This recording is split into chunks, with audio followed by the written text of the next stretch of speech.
Hello, welcome to Aimee Nolte Music. I'm on the go today. I just got my hair colored and gave me a lollipop because I'm a good girl. I'm on my way to get something to eat and we're gonna have a talk.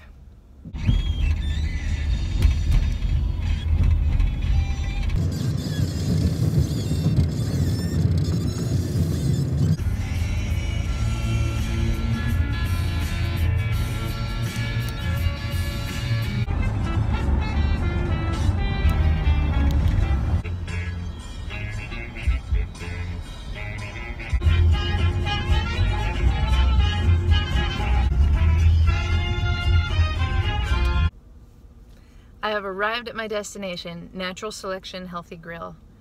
I'm going to show you what I'm going to eat because it's amazing. And then we're going to talk about piano players, guitar players existing in the same space. Is it possible? Hey, how's it going? Can I get the burrito with chicken? It actually handles it. Alright, it's this. Are you hungry?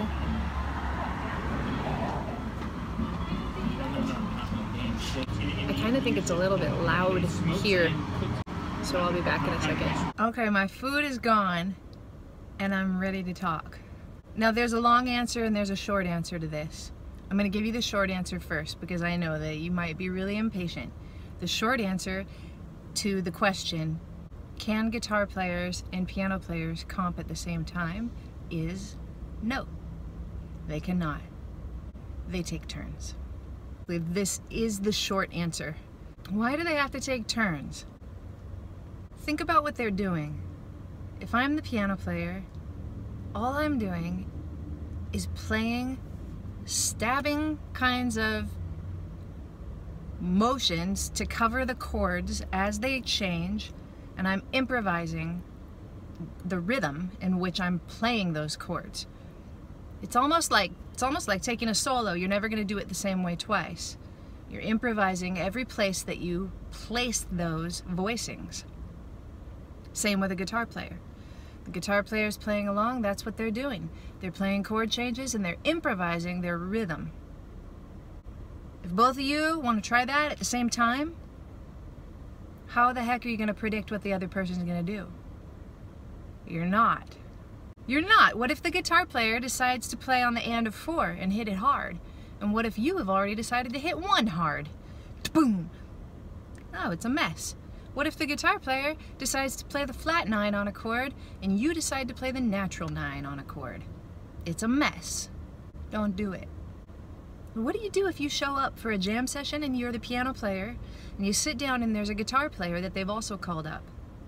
You work it out with them. That's what you're going to do. You're going to go right over to the guitar player and you're going to say, can we make eye contact and establish who's going to comp on which chorus? Now if that guitar player looks at you like this, you know there's a problem. It's happened to me before. I do that. I say, hey, I'll comp on the head in and I'll give you the first solo. I'll take the second solo. And they look at you like a deer in the headlights.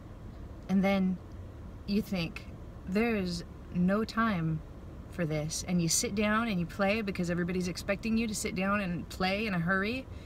And that guitar player never looks up once. The whole gig. Just like this. Totally into what they're doing. Not even caring that there's another comping instrument. And do you know what I do in that situation? This. I just sit there because I will not compete with that. No, I won't do it. The much better thing would be if he or she did exactly what I suggested. I'll comp on the head in, you comp during the first solo, I'll comp during the second solo, like that. And then you've got a nice tidy little package. You tie it up with a bow, it's gonna sound good. Now, I love to play with guitar players. In fact, it's my trio of choice. My trio has always consisted of a bass player and a guitar player and no drummer. Let's say we add a horn player though. Let's say we've got a quartet going on. One of my favorite guitar players to play with is Steve Cotter. You probably know him from his work with Joey DeFrancesco and maybe Steve Tyrell. He's the man. He's the man about town, and sometimes I get to play with him. Now, a trick that Steve and I do is we just look at each other. Say that saxophone player plays the head in and Steve's been comping. I'm just sitting there, I'm just listening to Steve comp because Steve is a good comper, and I'm paying attention to him too because there's a lot to learn. There's a ton to learn if you listen to your guitarist comp. Well, then the horn player is going to just launch right into their solo right after they play the head in, and Steve and I need to have a quick moment to decide who's going to be the one to comp for that solo. I'm probably, since he's already been the one comping, I'm probably going to give him a little look to let him know that he should keep comping, and I'm just going to keep laying out. So as that moment approaches, I'm probably going to give him one of these. Maybe give him one of these. Maybe give him one of these. Maybe give him one of these. Probably not one of those. And then that saxophone player will finish with their solo. It'll be Steve's turn, and it's my turn to comp for his solo. Piano and guitar sound great together. Vice versa too. Now, pianist can comp for herself, right? You can play your right hand line, you can comp with your left hand, and that's fine. If your guitar player notices that you're gonna start comping for yourself, probably they're just gonna lay out. Now, laying out is cool. Don't be afraid to lay out. The guitar player that I play with all the time, who's my very favorite, Mike Scott, and you can check out his album called Fallen Peach that will just become one of your favorites immediately. Mike Scott is amazing at knowing when to lay out, and it's one of my favorite things about him. He just will he'll just kind of turn his volume down and just relax, and you know that he's just going to be listening to everybody else. You know what it lets people know if you're not afraid to lay out? It lets them know that you're humble, which is one of the most sought after qualities when you're looking for musicians to play with. You don't want to be the person that is only thinking about themselves and comping. It's fine to lay out. You know, how many hours did John Coltrane spend with McCoy Tyner doing nothing? A lot of times James Garrison too, and it would just be him and Elvin Jones. Those guys were fine to lay out because they're listening to great music. It's cool. Now I'm going to launch in a little bit to the long story. How do you do it? Because you can do it. You can do it. There are trios that have done it very successfully. My favorites are the Nat King Cole Trio and the Oscar Peterson Trio. Have you heard the recording of Tenderly? There are several recordings of Tenderly. It's probably my favorite thing in the whole jazz recorded universe is to listen to Oscar Peterson and his trio play Tenderly. It was kind of their theme song. You know what they do on it? Herb Ellis, or whoever the guitar player was, chunk, chunk, chunk, chunk, chunk. Freddie Green, quarter notes. It's the most swinging. Ray Brown, quarter notes. Dum, dum, right?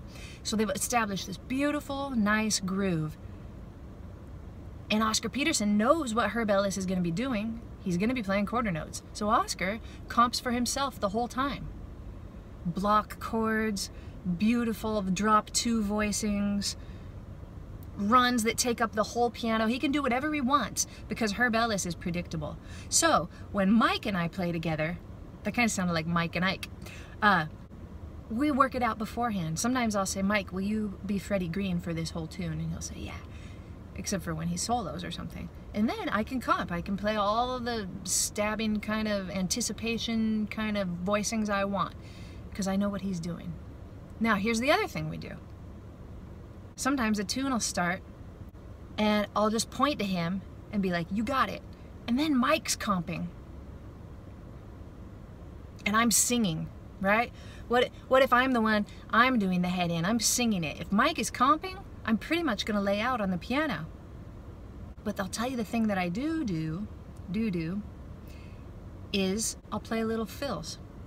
So we're playing East of the Sun.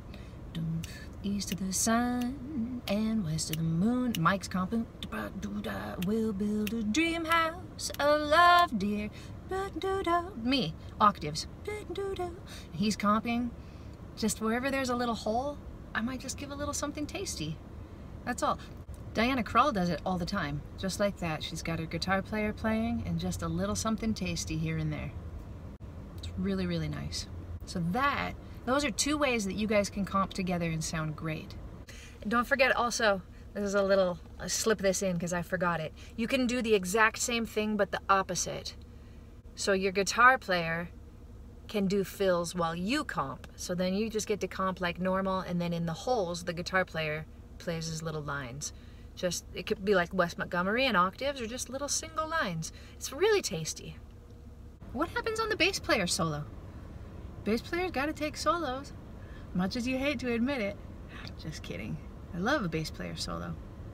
I tend to think that bass players really like that Freddie Green chunk chunk while they're soloing, so a lot of times I'll just, I'll give them the old, and the guitar player just keeps comping during the bass player solo, and it's great. But sometimes I'll just do like that. I'll just be like, I got this one, and then I'll give him a break, and I got the comping during the bass player solo. It's a beautiful relationship.